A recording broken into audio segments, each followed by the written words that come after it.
Title দেখে ভাইবেন না যে 2026 শুধু বিএনপির জন্য একটা দুঃস্বপ্নের বছর হবে। 2026 ফ্যাসি বিরোধী সবার জন্য দুঃস্বপ্নের বছর হইতে পারে। আর এই দুঃস্বপ্নে পতিত করার দায় আমাদের সবার কম বেশি থাকলেও মাস্টার অব দ্য সেরিমনি হবে বিএনপি, আমাদের প্রিয় বিএনপি। কেন সেটা আলাপ করে নিই। আমি কয়েকদিন আগে একটা ভিডিও করেছিলাম যে বিএনপির কেরা উঠিছে, সেখানে আমি বলছি যে বিএনপি কেন এত নির্বাচন করে। আর সালাউদ্দিন সাহেব কইছে নির্বাচন দেরি করার পিছনে যুক্তিটা কি সেটা দিতে হবে। আমি কইছিলাম যুক্তিটা আমি দেব। তো কেরা উঠলে বুঝছেন তো কোন কেরা, ওইটাই। ওই কেরাতে মানুষ যেমন উত্তেজিত হইয়া যায়, তেমন বিএনপি 2025 সালে খুব উত্তেজিত হয়ে উঠছে। এই উত্তেজনার স্বপ্ন দোষ হবে 2026 সালে। আমি বানাইয়া কিছু বলতেছি না। বিএনপি মানে জিয়াউর রহমানের আদর্শের বিএনপি আমার খুব পছন্দের দল। আর হাসিনার ফ্যাসিস্ট আগ্রাসন থেকে সবচেয়ে বেশি মাইর খেয়া কিচ্ছু করতে না পারার দল হইল বিএনপি। এরা মাইর খাইছে ছাত্রদের কারণে, আজকে তাদের জীবন বাঁচাইতে পারছে। দেখেন রিজভী ভাই কি বলে। ভেঙে বিশেষ করে স্কুল কলেজের মাসুম বাচ্চারা নিজেদের জীবন দিয়ে রক্ত ঝরিয়ে আমাদের কাছকে মুক্ত করেছে, গোটা জাতিকে মুক্ত করেছে। আমি আজকে সেই সমস্ত মাসুম বাচ্চা, স্কুল কলেজের সে সমস্ত ছাত্র ছাত্রীদের যাদের শহীদি আত্মত্যাগের মধ্যে দিয়ে আজকে গোটা জাতি মুক্তি লাভ করেছে এক ভয়ঙ্কর ফ্যাসিবাদ থেকে, সেই সব শহীদদের প্রতি আমার গভীর শ্রদ্ধা জানাচ্ছি। আমি শ্রদ্ধা জানাচ্ছি যারা পঙ্গুত্ব বরণ করেছে, যাদের চোখ চলে গেছে, যাদের পা চলে গেছে, আমি তাদের প্রতিও শ্রদ্ধা জ্ঞাপন করছি। আর পাশাপাশি আমি একটু বলতে চাই, সারা বাংলাদেশের আজকে গণতন্ত্রের যে বিজয় হয়েছে, এইটা আমাদেরকে, এই উল্লাসকে আমাদেরকে সংহত করতে হবে। আর যখন হাসিনা ছাত্রদের হাতে জয় বাংলা হইল, তখন বাইর হইয়া বাঘের মতো গর্জন করা এই দলের নাম হইতেছে বিএনপি। যারা এদের জীবন বাঁচাইলো, যাদের জন্য খালেদা জিয়া আজকে তার ছেলের বাসায়, যাদের আত্মত্যাগে আজকে বিএনপির নেতাদের এত লম্ফজম্প, তারাই নাকি আবার আন্দোলনের মূল মাস্টার মাইন্ড। বাংলাদেশের মানুষকে 16 বছর ফ্যাসিবাদের থেকে বাঁচানোর কি করছে বিএনপি? বাঁচাইতে পারছে? 1/11 ঘটানো বন্ধ করতে পারছে? তখন তো ক্ষমতায় বিএনপি জামাত পারেনি। বাংলাদেশের উপরে যাইতে বসে এই ফ্যাসিবাদী শাসন, এইটা থেকে মুক্ত করার জন্য বিএনপি কি করছে? তা ওনারা বলেন ওনা মাস্টার মাইন্ড। তা অনেকের মধ্যে একজন না, অন্যতম না, একমাত্র মাস্টার মাইন্ড। শুনেন, 16টি বছর ধরে বিএনপিকে নিশ্চিহ্ন করতে চেয়েছে হাসিনা, আর জনাব তারেক রহমান কি বিচক্ষণতার সঙ্গে বিএনপিকে রক্ষা করেছে। শুধু রক্ষা করেছে এটা বললে ভুল হবে। কার্যকর আন্দোলন গড়ে তোলার জন্য যা যা করার দরকার, এই আন্দোলনের একমাত্র মাস্টার মাইন্ড হচ্ছে জনাব তারেক রহমান। এটা যদি কেউ ব্যাখ্যা করে বোঝাতে হয় তাকে, তাহলে একটু অসুবিধা। এই কথায় এখন আর হাসি পায় না। আমি হাসে কি করুম? পাবলিকই তো হাসতে হাসতে শেষ। তো বিএনপির কাছে আমার প্রশ্ন, আপনারা যদি আন্দোলনের মাস্টার মাইন্ড হবেন, তাহলে আপনাদের 31 দফার একটা দফাতেও এই জুলাই আগস্ট বিপ্লবের আন্দোলনের শহীদদের, আহতদের নিয়ে কোনো দফা নাই কেন? 1971-এর মুক্তিযোদ্ধাদের নিয়ে তো 21 নম্বর দফা আছে। তাদের তালিকা করবেন, স্বীকৃতি দেবেন। 2024-এর স্বীকৃতি কোথায়? তাদের পুনর্বাসন কোথায়? ভুলে যান না, এটা আপনাদের 2001-2006-এর অ্যানালগ দেশ না, এটা প্রযুক্তির বিশ্ব। নির্লজ্জভাবে আন্দোলনের ক্রেডিট নিবেন, আবার এইভাবে ধরা খাইবেন, আবার ক্ষমতায়ও যাইবেন। এত খাইতে চান কেন বাবারা? খাইবেন ভালো কথা, খাওয়ার জন্য তো চাষাবাদ করা লাগে। ছাত্রদের কি হালের বলদ পাইছেন যে তাদের ময়দা খেতে চাষ কইরা ক্ষমতা যাওয়ার স্বপ্ন দেখবেন? এই স্বপ্ন আপনার স্বপ্ন দোষ হবে 2026 সালে। চলেন দেখি কেন। 2026 বাংলাদেশের জন্য খুবই জটিল, খুবই কঠিন, খুবই অনিশ্চিত একটা বছর হবে। বাংলাদেশের মানুষকে হাসিনা সরকার উন্নয়নের যে মূলা দিছিল, ওই মূলা ক্ষেত দেখা 2021 সালে আমাদেরকে অনুন্নত রাষ্ট্র থেকে উন্নয়নশীল রাষ্ট্রের মর্যাদা দেওয়া হয়েছিল। মর্যাদা না, কিন্তু এই উন্নয়নশীল রাষ্ট্র হিসেবে বাংলাদেশের জন্য অপেক্ষা করতেছে কি কঠিন চ্যালেঞ্জ। সব চ্যালেঞ্জের কথা আজকে কমু না, তবে আমরা মাঝে মাঝে বিএনপির এইভাবে পরীক্ষা নিব। আপনাদের প্রথম চ্যালেঞ্জ হইলো না, সব চ্যালেঞ্জের কথা আজকে কমু না, আজকে কয়েকটা চ্যালেঞ্জের কথা কমু, বাকিগুলো খুঁজে বের করেন। আপনারা তো বহুত বুঝেন, সবার থেকে বেশি বুঝেন। আমাদের প্রথম চ্যালেঞ্জ হলো 2026 সাল থেকে আমরা ইউরোপিয়ান বাজারে জিএসপি প্লাস পাবো না। জিএসপি হইল সেই মেকানিজম যেটা দিয়ে ইউরোপিয়ান বাজারে আমাদের পণ্যের, বিশেষ করে গার্মেন্টসের শুল্কমুক্ত প্রবেশ নিশ্চিত করা হয়। এর মধ্যে অন্যতম হইল তৈরি পোশাক শিল্প। 2026 সালে জিএসপি প্লাস পাওয়ার অন্যতম শর্ত হইল সুশাসন, কলকারখানার শ্রমিকদের অধিকার নিশ্চিত করা। সুশাসনের কথা কইলাম না, ওইটা আপনারা কেমন পারবেন সেটা 2001-2006 সালের কথা মনে আছে, কিন্তু কলকারখানার শ্রমিকদের অধিকার নিশ্চিত করতে আপনারা যে পরিকল্পনা দরকার সেটা আপনাদের নাই। কেন জানেন? আপনারা হলেন ব্যবসায়ী আর বুর্জাদের নিয়ে তৈরি দল। গরিব মানুষরা রক্ত দেয় আর বড় লোকরা মাখন খায়। আপনাদের যারা জনগণের সাথে সম্পৃক্ত ছিল তাদের কি অবস্থা আমি একটু পরে দেখাবো। হ্যাঁ, কি অবস্থা, বের করে দেন, নয়তো মেরে ফেলে, পিঠে মরে যায়, বনে বাজারে ঘুমায় বেড়ায়। ঢাকায় এসে রিক্সা চালাইছে যে সমস্ত লোকেরা, দারোয়ান হয়েছে, পাঠাওয়ে কাজ করছে, তাদের কোনো খবর থাকে না। সবাই আইসা তখন টেকার লোভে জড়া হয় আশেপাশে, অর্থলোভী এলিট। আর এই রাসেলের মতো লোকেরা আপনাদের দলে ভিড়তেছে, নতুন এসালম হয়ে উঠতেছে। আপনাদের এক্সাম্পল দিই, আপনাদের তৃণমূলের নেতাকর্মীদের কি অবস্থা। আপনাদের যুব দলের নেতারে আর্মি পিটায় মেরা ফেলাইলো, দেখছেন বাচ্চাগুলোর কি অবস্থা। অথই পাথারে পড়ছে এই পরিবারটা। ভাই, এই দলের রাজনীতি করেন, এই দলের হয়ে আমার পেজে ঝাঁপায় পড়েন জিজ্ঞাসা নিয়ে, এই পরিবারের খোঁজ দিয়ে আমাকে জানান, এই পরিবারের সব দায়িত্ব আমি নেব। জি না, আমার টাকা নাই, আমি বড় লোক কেউ না, আমার বাপের জমিদারি ছিল না, ভিক্ষা করবো সবার কাছে। আমার ভিক্ষা দিতে কোনো গ্লানি নাই। একটা লোক সারা জীবন বিএনপির রাজনীতি করে গেল, আর্মির পিটানিতে জীবন গেল, তার পরিবারকে বাঁচানোর জন্য পিনাকি ভিক্ষা করবে। আর পিনাকি শেষ জীবনে অপবাদ নেবে যে ভিক্ষা করার টাম করে কোটি কোটি টাকা আত্মসাৎ করেছে। আমি এগুলো জানি, হ্যাঁ এগুলো জানি, এটাই বাংলাদেশ। হ্যাঁ বুঝছাও। যাই হোক, আমারে খোঁজ দিয়েন, এই পরিবারের দেখভাল করার দায়িত্ব যেন আমাকে দেন খোদা তাআলা, এই তৌফিক যেন দেন। ওনার পরিচয়টা দিয়েন, আমার সাথে যোগাযোগ করাই দিন। এই বিএনপিতে অলিগার ভিড়তেছে না, এদের টাকা কামানোর একমাত্র উপায় হইল শ্রমজীবী মানুষের শোষণ। এরা তো শ্রমিকদের বেতন দিবে না, কলকারখানায় উন্নত কাজের পরিবেশ তৈরি করবে না, কারণ এইগুলা করলে তো টাকা কামাবে কেমনে। তাই আমরা বিএনপির ক্ষমতায় আসলে জিএসপি প্লাস পাবো না, লিখে রাখেন। আর আমরা ইউরোপিয়ান বাজারে আমাদের যে অ্যাডভান্টেজ ছিল, পণ্যের যে অ্যাডভান্টেজ ছিল, আমরা যে দাম দিতে পারতাম সেটা আমরা দিতে পারবো না, সেটা হারাবো, লিখে রাখেন। আর একটা চ্যালেঞ্জ হইল 2026 সাল থেকে আমাদের উপর আন্তর্জাতিক কপিরাইট আইনের প্রয়োগ শুরু হবে। এ মানে কি জানেন? সবকিছুরই কপিরাইট আছে, বুঝছাও, সব কিছুর। ওই কপিরাইটের ফি দিতে হয়। বইয়ের যেমন কপিরাইট থাকে, আমি অবশ্য বইয়ের কপিরাইটের ফি পাই না, আমি কপিরাইট ছেড়ে দিচ্ছি। সেজন্য দেখেছেন না মেলা বই আবার ছাপা হয়ে খালি বিক্রি হয়, কিন্তু এটা পয়সা কালে আমি পাই না। এইরকম কপিরাইট আছে পৃথিবীর সব জিনিসের উপরে, ওষুধের উপরে আছে। এই কপিরাইটের যখন প্রয়োগ শুরু হবে তখন ওষুধের কপিরাইটের ফি আমরা এখন দেই না, সেজন্য আমাদের দেশে ওষুধের দাম কম। এই কপিরাইট আইন প্রয়োগ শুরু হলে প্রথম ভিকটিম হবে আমাদের ওষুধ শিল্প। আজকে গরিব মানুষ যে ওষুধ 10 টাকা দিয়ে কিনে খাইতেছে, তার দাম হবে 500 টাকা। আমাদের যখন ওষুধ উদ্ভাবনের যে সূত্র, তার জন্য রয়্যালটি দিতে হবে, কপিরাইট ফি দিতে হবে। অলরেডি আসন্ন দাম বাড়ার সাথে মানুষের অভ্যাস তৈরি করে নেওয়ার জন্য আইএমএফ ওষুধের দাম বাড়ানোর জন্য পরামর্শ দিছিল এবং ভ্যাট প্রয়োগ করছিল। আমরা দাবরানি দিছি, সরকার তাৎক্ষণিক সিদ্ধান্তে বাতিল করছে। আমরা ধন্যবাদ জানাই। অবশ্যই এইরকম জনমুখী সিদ্ধান্ত বিএনপি নিতে পারবে না, কারণ তাদের তো ব্যবসায়ী ক্লাবকে টাকা কামানোর ধান্দা করে দিতে হবে। অর্থাৎ বিএনপি ক্ষমতা আসলে 2026 সালে ওষুধ রপ্তানি বাদ দেন, দেশের মানুষকে কম দামে বা এখনকার দামে ওষুধ সরবরাহ করতে পারবেন না আপনারা। দেখেন আব্দুল মুক্তাদির কি বলেন, উনি ইনসেপ্টা কোম্পানির মালিক, আমার কালে বস ছিলেন ক্ষুদ্রকালে। 26-এর পরে আমাদের দেশে আর প্যাটেন্টেড ওষুধ তৈরি করতে পারবো না। সেগুলির জন্য আমাদেরকে রয়্যালটি দিতে হবে এবং অনেক ওষুধের দামই এমন হতে পারে, যেমন একটা এক্সাম্পল দেই আপনাদেরকে। আপনারা যদি হেপাটাইটিস সি এর আমরা যে ওষুধটা বাংলাদেশে তৈরি করি সেটার দাম হলো মাত্র $6, আর সেটা বাইরে বিক্রি হয় $1000 একটি ট্যাবলেট। তাহলে আমরা যেটা $6 বাংলাদেশে দিচ্ছি, ওটা $1000 তো মানুষ খেতে পারবে না, এবং একটা ট্রিটমেন্ট হলো 87টা ট্যাবলেট খেতে হয় একবারে। তো বাংলাদেশের কোন লোক হেপাটাইটিস সি হলে পারে $87,000 দিয়ে এটা খেতে পারবে? দেখেছেন কি ধাইয়া আসতেছে। এরপরে চ্যালেঞ্জ হইল বিদেশিরা আমাদের যে সহজ শর্তে ঋণ দেয় সেটা বন্ধ হয়ে যাবে। আমাদের তখন উন্নয়ন বাজেটের ঘাটতি মোকাবেলা করতে বাণিজ্যিক হারে বৈদেশিক ঋণ নিতে হবে। তাইলে বুঝতে পারতেছেন সুদ দিয়া ঋণ নিতে হবে। ওই টাকাটা আমরা কেমনে পাবো? ওই টাকাটা উপার্জন করবো কত? উপার্জন করে তো সুদ শোধ দিতে হবে। আভ্যন্তরীণ অর্থনৈতিক সক্ষমতা তৈরি করে তারপরে ওই সুদটা শোধ দিতে হবে। এটা কেমনে করবেন আপনারা জানেন? আপনাদের কাউকে তো কোনোদিন এইসব নিয়ে কথা কইতে দেখি না।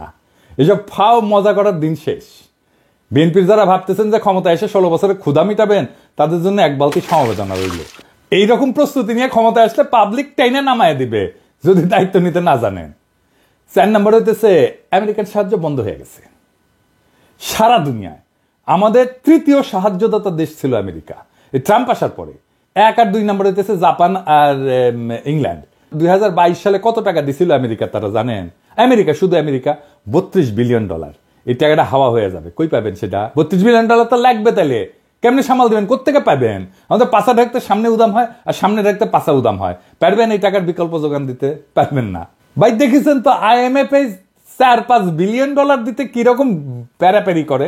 $32 বিলিয়ন কোটি থেকে পাবেন। তবে এইসব চ্যালেঞ্জের সমাধান আমাদের জানা আছে, কারণ আমরা গত 10 বছর যখন হাসিনারে খেদানোর আন্দোলন করেছি, তখন আমরা এটা নিয়ে কাজ করে রাখছি, ঠিক করে রাখছি। হাসিনা জয় বাংলা হইলে আমাদের কি কি করা লাগবে, এই সংকট মোকাবেলা করার জন্য কি কি করা লাগবে, সেটা আমাদের প্ল্যান করা আছে। তার প্রথম পদক্ষেপই ছিল প্রফেসর ইউনূসের মতো বিশ্ববরণ্য ব্যক্তিকে প্রধান উপদেষ্টা পদে বসানো। আলহামদুলিল্লাহ আমরা এটা পারছি, উনি রাজি হয়েছেন। তিনি এমন একজন মানুষ যার আন্তর্জাতিক খ্যাতির কথা বিবেচনা করে বিশ্ব নেতারা আমাদের অভূতপূর্ব সুযোগ দেবেন এবং দিতেছেন। ট্রাম্প সব সাহায্য বন্ধ করে দিলেও রোহিঙ্গা ক্যাম্পে সাহায্য বন্ধ করে নাই। কাদের কারণে? আমাদের সরকারের কারণে, প্রফেসর ইউনূসের কারণে। তো প্রফেসর ইউনূসের এত গুরুত্ব কেন? কারণ যেই মানুষ তার অর্থনৈতিক মডেল দিয়া সারা বিশ্বে দারিদ্র মোকাবেলা করছেন, সেই মানুষের 3-0 কনসেপ্ট, যেটা আমি আগে কইছিলাম, এটা প্যারিস অলিম্পিকের মূল প্রতিপাদ্য বিষয় ছিল। উনি ছিলেন প্যারিস অলিম্পিকের একজন প্রধান ব্যক্তি। সেই মানুষের চেয়ে উপযুক্ত কোনো পার্সোনালিটি কি আপনাদের মধ্যে আছে, যিনি ভারতের আর পশ্চিমের ঠাপ একই সাথে সামলাইতে পারবেন? আপনি তো পারেন নাই 1-11-এ। ক্ষমতায় আপনার লোক ইয়াজউদ্দিন, আর্মি চিফ আপনাদের বানানো, তারাই আপনারা উস্তে দিল, সাথে জামাতও ছিল। পারেন নাই 1-11টাকে। এখন আপনারা কেমনে পারবেন? যাই হোক, আমাদের পরিকল্পনার একটা ডেমো দিলাম। পুরো পরিকল্পনা আমাদের সাজানো আছে। 2026 সালের চ্যালেঞ্জ আমরা কিভাবে মোকাবেলা করব। আমি যে ফাঁকা আওয়াজ দিই না, তা নিশ্চয়ই বুঝতে পারছেন। অনেক পরিকল্পনার মধ্যে দিচ্ছি, আরো দিব। এমন না যে পরিকল্পনা পরে বাস্তবায়ন করা হবে। পরিকল্পনা কিভাবে করতে হয় সেটা দেখাইছি। সমস্যার 100টা সমাধান আছে। কি ভাবছিলেন যে আপনাদের জন্য আর বলে দিব বাকিগুলা? আপনাদের পরীক্ষা নকল করার মতো সরকার নকল করে চালাবেন? আমাদের সাথে অ্যালাই করেন। আমরা যেভাবে দেখতে চাই আপনাদেরকে সেইভাবে থাকেন, সেই রাস্তায় থাকেন, আমাদের সাহায্য পাবেন, আমাদেরকে পাশে পাবেন। আমাদেরকে শত্রু মনে করতেছেন এখন। হ্যাঁ, আমাদের কাছে সব বিষয়ের ওষুধ আছে। আপনারা এই লোকগুলোকে চান কিনা পাশে, সেটা আপনাদের সিদ্ধান্ত। এবার আসেন দেখি বিএনপি কেন নির্বাচন চায়। কারণ বিএনপির কাছে নির্বাচন হইতেছে হরলিক্স। হ্যাঁ, এমনি খায়। হ্যাঁ, ওই যে দেখেন, আমার ভাই টাকায় 16 আনাই উসুল। আমি তো এমনি খাই হরলিক্স। বিএনপির নির্বাচন এমনি চায়, মানে বুঝে না কেন চায়। আসল কথা হইলো, বিএনপিকে নির্বাচনের জন্য চিল্লাইতে বুদ্ধি দিচ্ছে তাদের নয়া বন্ধু ভারত। ভারত এখন বিএনপিকে দিয়ে আওয়ামী লীগের পুনর্বাসন করবে, আর বাংলাদেশকে তার দাসত্বের অধীনে রাখবে। বিশ্বাস হয় না? দেখেন, মির্জা ফখরুল যখন নির্বাচনের ডাক দেয়, তখন ছাত্রলীগ তাদের বিদেশে পলাতক নেতাদের দিয়ে আন্দোলনের রূপরেখা প্রকাশ করে। ছাত্রলীগের এই সাহস কোথেকে আসে আমি জানি না। মায়ের মনে কম খাইছিল। আমি কইছিলাম যে এদের জন্য মায়ের চেয়ে উপকারী আর কোনো ভাইটামিন নাই। এখন বুঝছেন যে ভারত এই পুরা গেমের মাস্টার মাইন্ড। তারা বিএনপির কামলাদের দিয়ে নির্বাচন বইলা কান্নাকাটি করাবে, সামনে আওয়ামী লীগ রাজনীতির মাঠে উকিঝুঁকি দিবে। আওয়ামী লীগ ঘোষিত কর্মসূচিগুলো পালন করতে গেলে আমার ক্ষুদ্র ভাতা ভগিনীরাই যথেষ্ট। যেই মায়ের 5ই আগস্টের পরে ইউনূস স্যারের দিকে তাকায় দিতে পারি নাই, সে পাওনা শোধ করিয়া দিতে হবে।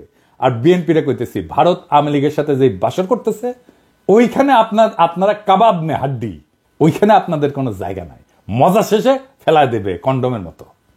দেখেন, শ্যামা ওবায়দ আদানির জন্য ওকালতি করে। দেখেছেন, শ্যামা কি জ্বালানি মন্ত্রী?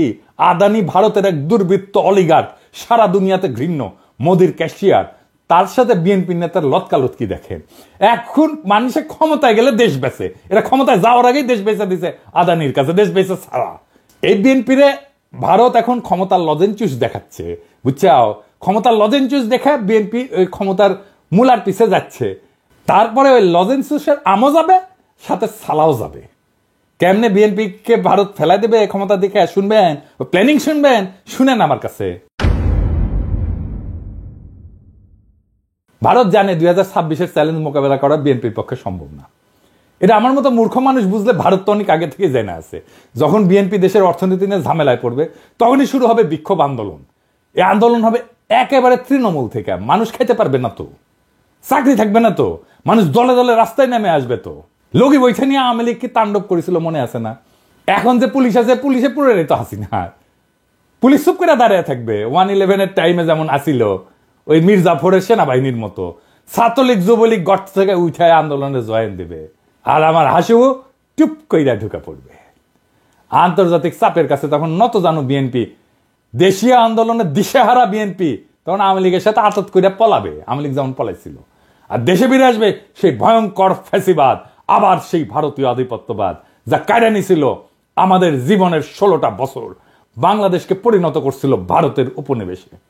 যারা কায়রা নিছিল বর্বর ভাবে আমাদের হাজার হাজার সন্তানদের জীবন, যারা আমাদের 25,000-এর মতো ছাত্র জনতাকে আহত করে চিরজীবনের জন্য পঙ্গু আর দৃষ্টিহীন করে দিছে, সেই আবু সাইদ মুগ্ধ ওয়াসিমদের রক্ত শুকানোর আগেই যেই দল নির্বাচন করে মুখে ফেনা তুলে ফেলাইতেছে, তারা আর যাই হোক দায়িত্ব নিতে পারবে না। আপনাদের রিকমেন্ড করা যত লোক অন্তর্বর্তীকালীন সরকারে আছে তাদের পারফরমেন্স দেখে আপনাদের দক্ষতা আমাদের কাছে পরিষ্কার। স্বরাষ্ট্র উপদেষ্টা কার রিকমেন্ডেশনে জানেন? বিএনপির। শিক্ষা উপদেষ্টা কার? বলছিলাম তো, বিএনপি।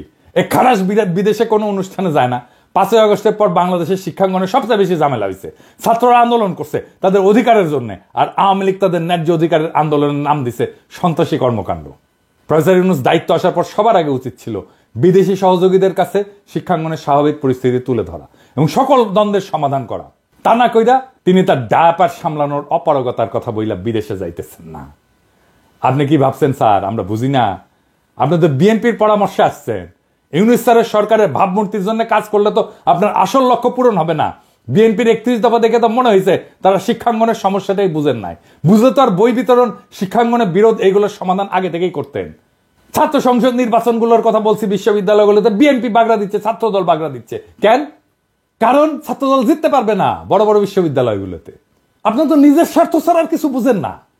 নিজের খুবই সংকীর্ণ স্বার্থ, ছাত্রদের স্বার্থ তো আপনাদের কাছে নাই। তাহলে তো আপনারা সংসদ নির্বাচনের কথা মেনে নিতেন। করতে চাচ্ছেন না কেন সংসদ নির্বাচন? বাগড়া দিচ্ছে কেন ছাত্রদল? তার মানে তো আপনারা পারবেন না, এটা হারে যাবেন। হারবেন যে জন্য, সেই জন্য আপনি ছাত্র সংসদ নির্বাচন হইতে দিবেন না। নির্বাচন করছেন, ম্যান্ডেট করছেন, গণপরিষদের নির্বাচন করেন, আমরা সবাই বলতেছি। সেটা তো করবেন না, কারণ ওখানে নতুন সংবিধান বানাইতে হবে, সেটা তো করতে চাচ্ছেন না। গণপরিষদের নির্বাচন করেন, ম্যান্ডেট নেন, আপনারাই করেন, আপনারাই আসেন, সেটা করবেন না। যারা বিপ্লব করলো, যারা দেশটাকে রক্ষা করলো রক্ত দিয়া, তাদের প্রতি আপনাদের পর্বত প্রমাণ ঘৃণা, শত্রু বানায় ফেলছেন তাদেরকে। আপনার 31 দফা দিচ্ছেন, এটা নিয়ে একটা ভিডিও দিব, দাঁড়ান। দিতেছিলাম না নেহায়েত মায়া করে, এতদিনের রাজপথের সহযোদ্ধা কেমনে কঠোর কথা কই। কিন্তু আপনারা এমন ভাবে অন্তর্বর্তীকালীন সরকারের উপর ঝেপে পড়েছেন যে না দিয়া তো উপায় নাই। 71 টিভিতে যাইয়া রুমিন ফারানা এই 71 টিভির দুর্বৃত্ত আওয়ামী ফ্যাসিস্ট এনাবলার সে একটা বদমাইশের সাথে বৈশা কেমনে শফিকের সাথে কথা বলে শুনেন। ব্যর্থতা কি দেখলেন? আমি তো এটা ব্যর্থতার অনেকগুলো ডেটা আছে, সব জায়গায় সফল হওয়া যায় না। না ব্যর্থতার কিছু অংশ স্বীকার করবেন না, জার্নালিজম করেন না ব্যর্থতার কিছু অংশ স্বীকার, মানে 100-তে 100 পেতে চান। না আমি এটা বলছি না, আমি 90 বলি না, কিছু জায়গায় ব্যর্থতা আছে। কিন্তু আপনাদের উপদেষ্টারা তো নিজেকে নিজে মার্কিং করার সময় 3-4 দিতে পারছেন না 10-এ। আমি জানি না, আমি চিফ অ্যাডভাইজারের অফিসকে রিপ্রেজেন্ট করে আমি সে আলোকে বলছি। ওকে, দেখেছেন 71 টিভির সাথে বিএনপি এক হইয়া গেছে, দেখছেন? শফিক তো ভদ্র মানুষ, ছোটখাটো মানুষ। আমি যদি ওটা থাকলাম ইনি না, তোরে তুলে থাকনা মারলাম ইনি। অ্যাঙ্করের বাচ্চা, তোর অ্যাঙ্করগিরি আমি শিখাই দিলাম নি। 71 টিভি তো ভাঙ্গে চুরে ফেলছিল, ওটা বুলডোজারে কেন ঘুরাই দেয়নি? দেখেছেন এই সমস্ত? এখন দেখেছেন তো সব জায়গায় এই আওয়ামী দুর্বৃত্তগুলোর সাথে, ফ্যাসিবাদের এনাবলারের সাথে বিএনপির খাতির দেখেন একসাথে ঝাঁপে পড়েছে শফিকের উপরে। জনতারে চেতায়েন না, আপনাদের কিন্তু ভারতেও জায়গা হবে না, মনে রেখেন কথাটা। অবশ্য আপনাদের মধ্যে রয়্যাল এজেন্ট যারা আছে তাদের জায়গা দিতে পারে। আলতাফ সাহেব তো বলছে বিএনপির মধ্যে রয়্যাল লোক আছে, জানেন তো? দেখেন ওই কি বলছেন। বিএনপির কিছু লোক আছে যারা নন আননোন না, নূতন না, পুরানা, নন রয়্যাল এজেন্ট। নন রয়্যাল এজেন্ট তারা এই দেশে যদি 100 টাকা কামাই করে 90 টাকা তারা ইন্ডিয়াতে পাঠায়। এই এজেন্টের একাধিক এজেন্টের নাম আমি বলতে পারি। আমি তো ঢাকায় থাকি, পটুয়াখালীও থাকি, কলকাতায় সল্টলেকে বাড়ি আছে, সোনার দোকান আছে, হোসিয়ারি আছে, তারপরে পেট্রোল পাম্প আছে, তারপরে এটাকে কি বলে এই যে কমিউনিটি সেন্টার আছে। বাসায় গেলে পরে আপনি বাংলাদেশি পাসপোর্ট পাবেন, আপনি ইন্ডিয়ান পাসপোর্ট পাবেন, আপনি কানাডিয়ান পাসপোর্ট পাবেন। তো প্রমাণ করতে কি অসুবিধা আছে নাকি? বিএনপির একজন শীর্ষ নেতা এই কথা বলছে, আমি বলি নাই।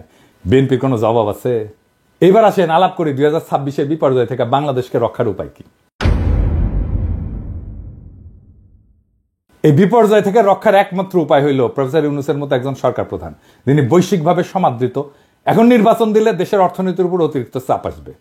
আওয়ামী লীগের চুরি করার টাকা ফেরতেই না, যেন আর কেউ দেশকে বাপের সম্পত্তি ভাবতে না পারে সেই ব্যবস্থা করতে হবে। মনে হয় এখানেও বিএনপির আপত্তি। আওয়ামী লীগের হাতে কত হাজার কোটি টাকা আছে জানেন? নির্বাচন আসলে ওই টাকা মাঠে আসবে, তখন মাঠে আসবে প্রার্থী কেনার জন্য, ভোট কেনার জন্য। 2026-এর চ্যালেঞ্জ মোকাবেলার জন্য প্রফেসর ইউনূস অনেক দক্ষ টেকনিক্যাল এক্সপার্ট নিয়ে আসছে। রিভার্স ব্রেন ড্রেনের মাধ্যমে আরো লোক আনার কাজ চলতেছে। এদেরকে দেশ পুনর্গঠনের সুযোগ দিতে হবে। আপনারা জানেন কত স্কলার ফিরে আসছে সরকারের সাথে কাজ করার জন্য। সোয়াসের মুস্তাক ভাই আসছে, ইকোনমিস্ট আনিস ভাই আসছে, বিদায় আশিক আসছে, খলিল ভাই আসছে, আরো কত নাম কমো প্রত্যেকে কাজ করতেছে এই ধ্বংস হয়ে যাওয়া দেশটাকে আবার ঠিকঠাক করতে। জুলাই গণহত্যার বিচার শেষ করতে হবে। আপনারা 31 দফায় যেহেতু এগুলো রাখেন নাই, তাই আপনাদের উপর আমাদের কোনো ভরসা নাই। আগামীর যুগ জেনারেটিভ এআই এর যুগ। আমাদের তথ্য প্রযুক্তি খাতে অনেক দক্ষ লোক দরকার। হাসিনার চুরির অত্যাচারে এমন দক্ষ যত লোক দেশ থেকে চলে গেছে তাদেরকে আবার আমরা ফিরে আনবো। বাংলাদেশের তরুণ ইমরান, যে স্ন্যাপচ্যাটের মতো কোম্পানির সিও, ওইরকম অনেক লোক আমরা দেশে আনার কাজ শুরু করব। তাদের মাধ্যমে গড়ে তুলব আমাদের পোস্ট জুলাই রিকভারি ফোর্স, যারা দেশের পুনর্গঠনে কাজ করবে। আর তরুণদের নেতৃত্বে হবে সংস্কার। দেশে একটা অন্য গতি আসবে। সাধারণ মানুষ থেকে শুরু কইরা বিনিয়োগকারী পর্যন্ত সবাই প্রফেসর ইউনূসের উপর আস্থা রাখে, এবং তখন সেই আস্থা আরো দ্বিগুণ হবে। প্রফেসর ইউনূস নিজেই একটা বিশাল ব্র্যান্ড। আমরা ওনারে মুফতে পাইছি, ওনার কাছ থেকে আমাদের সবটা নিতে হবে। উনি যা দিতে পারেন। আমরা অনেকদিন পরে এমন একজন রাষ্ট্রপ্রধান পাইছি যারা নিয়ে আমরা গর্ব করতে পারি। ওনার নেতৃত্বে আমরা দেশের হারানো অর্থনৈতিক সক্ষমতা ফিরে না আসা পর্যন্ত উনারে হারাইতে চাই না। ওনার সরকারের অনেক দুর্বলতা আছে, কিন্তু প্রফেসর ইউনূস একাই 100। ওনারে শান্তি মতো কাজ করতে দেন। আমরা আগায় যাব দুর্বার গতিতে। তবে ইউনূস স্যারকে আমাদের অনুরোধ, দয়া করে যোগ্য, উদ্যমী, আধুনিক, বিশ্ব সম্পর্কে ধারণা আছে এমন তরুণ লোকদের নেন আপনার সরকারে। বুড়া খাটাসগুলোকে বাদ দেন মেহরবানি করিয়া। আর বিএনপি এই জন্যই কথা বলার সুযোগ পাচ্ছে, এই জন্য নির্বাচন করে তর পাচ্ছে। বিএনপি নেতাদের জন্য আমার একটাই মেসেজ। আমি যে চ্যালেঞ্জগুলোর কথা বলছি, সংস্কারের কথা বলছি, 31 দফায় জুলাই অভ্যুত্থানের কথা না থাকার কথা বলছি, এগুলোর উত্তর দিয়ে দয়া করে নির্বাচনের কথা বলবেন। সক্ষমতা না দেখা আমরা আর কাউকে ভোট দিব না। কিভাবে আপনারা সরকার চালাবেন, কিভাবে মানুষকে অর্থনৈতিক মুক্তি দিবেন, কিভাবে উন্নয়নশীল দেশের চ্যালেঞ্জ মোকাবেলা করবেন, কিভাবে জুলাইয়ের আহত আর শহীদদের সম্মান জানাবেন, তা পূর্ণ রূপরেখা আকারে প্রকাশ করেন। জাতির কাছে আপনাদের প্রতিশ্রুতি দেন। আমরা তখন বিবেচনা করব আপনারা নির্বাচন করার যোগ্য হইছেন নাকি হন নাই। তার আগে নির্বাচন করলে আমাদের প্রতিবাদ চলবে। আর আমরা কিন্তু না যাই না কথা বলি না, তথ্য প্রমাণ নিয়ে কথা বলি। আমরা যদি কথা বলা শুরু করি, আমাদের বিরোধী বানায়েন না, আমাদের শত্রু বানায়েন না, আপনাদেরই ক্ষতি। জনগণ আর মার্কা দেখা ভোট দেবে না, মানুষকে বলদ ভাইবেন না। জনগণ ভোট দেবে যোগ্য এবং দক্ষ প্রার্থীকে। ভোটের আগের হিসাব আর চলবে না, টাকা দিয়া ভোট কেনা যাবে না। আপনাকে আপনার দলের অবস্থা একটু বলি, হ্যাঁ, কিছু মনে করেন না, পার্সোনালি নিয়েন না, কারণ এগুলো কেউ বলবে না, এই বান্দাই বলবে একমাত্র। আপনাদেরকে আমি আমার বগুড়ার আপনাদের দলের একটা চিত্র দিই। আমি এইভাবে এই লেভেলে যাই না, কিন্তু বগুড়া তো আমার জন্মভূমি, আমার নারী পোতা আছে।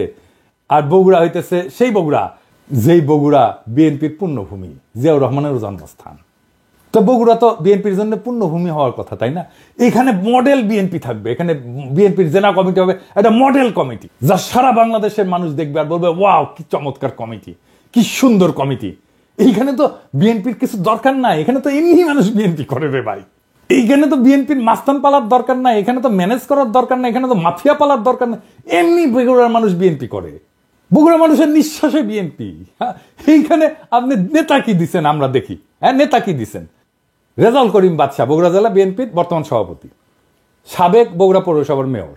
বাদশার ছোট ভাই আছে কয়েকজন। 1 নম্বর হইতেছে টোকন, মোহন, খোকন, নয়ন, জয় এবং দীপন।